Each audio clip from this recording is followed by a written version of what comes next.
नमस्कार, मी Sandeep Jadhav Patil banana house tissue culture research and डेव्हलपमेंटमध्ये तुमचं स्वागत करतोय.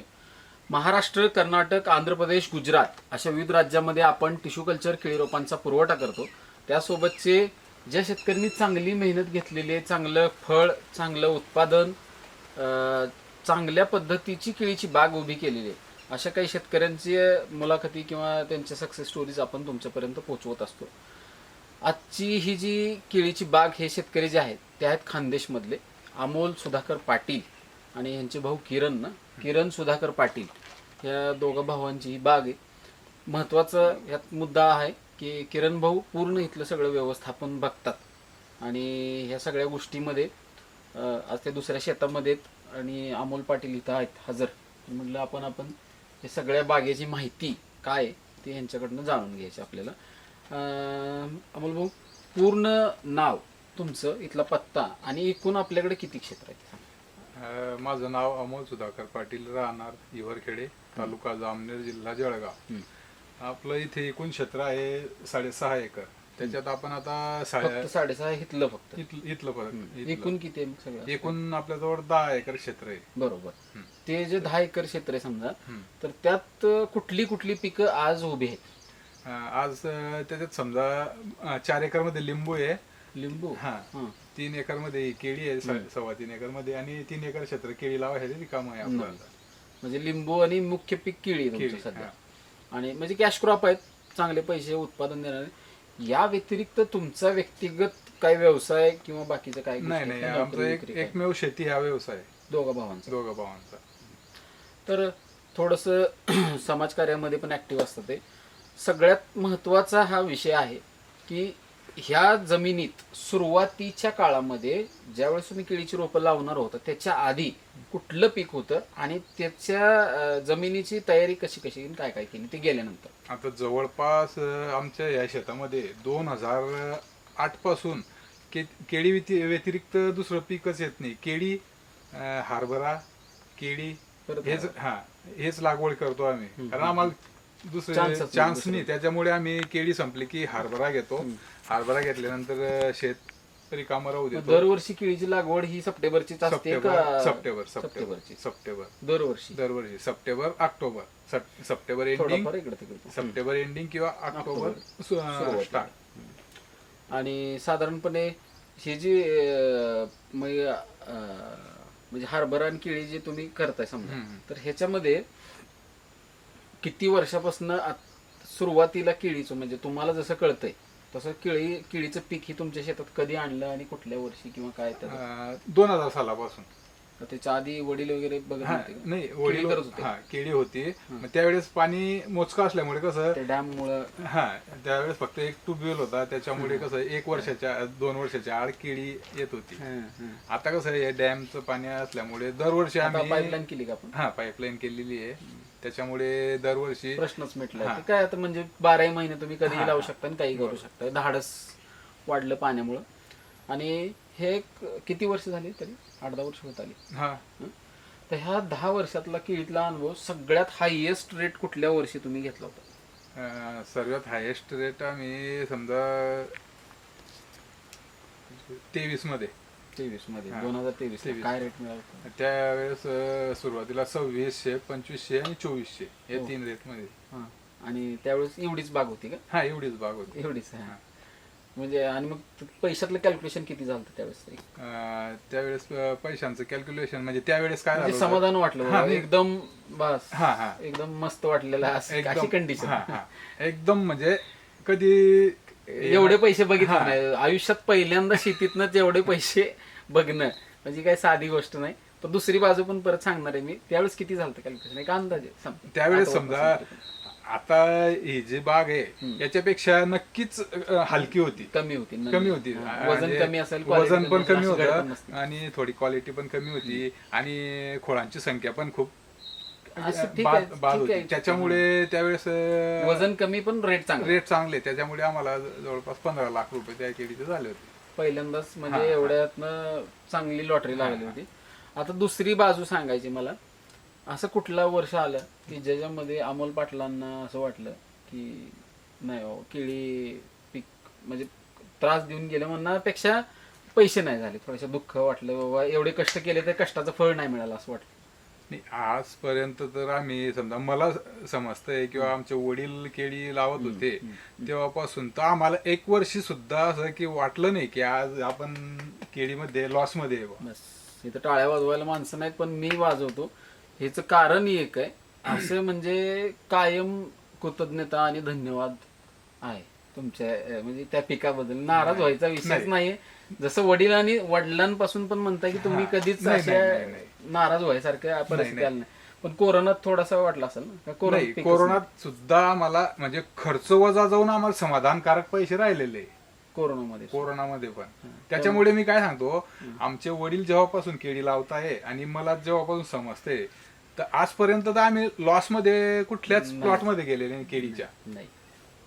तर चांगलं आहे, म्हणजे एक उत्तम उदाहरण आहे शेतकऱ्यांसाठी किंवा एक चांगला मेसेज आहे की आजपर्यंत केळीमधून नुकसान झालंय किंवा नाही का, असं इतर पिकामध्ये द्राक्ष डाळिंबामध्ये शेतकरी खचतोय असं नाही कुठंच झालं नाही असं ह्यांचं म्हणणं आहे. आणि त्यातल्या त्यात म्हणजे निसर्गाने सुद्धा आमच्यावर कृपा केलेली आहे की आजपर्यंत आमच्या झाले समजा नुकसान निसर्गामुळे, पण इतकं जे समजा इतर राज्यांमध्ये इतर गावांमध्ये होतं एवढं आजपर्यंत काही म्हणजे आजपर्यंत तरी हे खूप मनाला दुःख होईल असं काय झालं नाही, नाही.